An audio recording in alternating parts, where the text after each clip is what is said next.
ওই হ্যাঁ বল। খাবি? তুই তো অনেক দূরে, কেমনে কি? বিকাশ নাম্বার দে, পাঠিয়ে দিতেছি।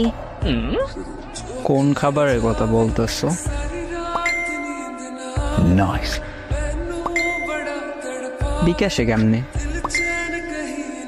আরে আজ আম্মু গরুর দুধ জাল দিচ্ছে, আমি তো খাই না, তাই তোরে টাকা পাঠাইতেছে, তুই কিনে খাবি। ও, তুই গরুর দুধের কথা বলছো? কেন? আমি আরো ভাবছি কিছু না। লজ্জা বেটা। এখন সব দোষ আমার। তো কার? নিজেই তো বলছো খাবি। সব নেগেটিভ ভাবো তো আমার কি দোষ? এইভাবে বললে কেউ বুঝবে না গরুর দুধ খাওয়ার জন্য বলছো। সবাই ওইটাই বুঝবে যেটা তুই বুঝছো।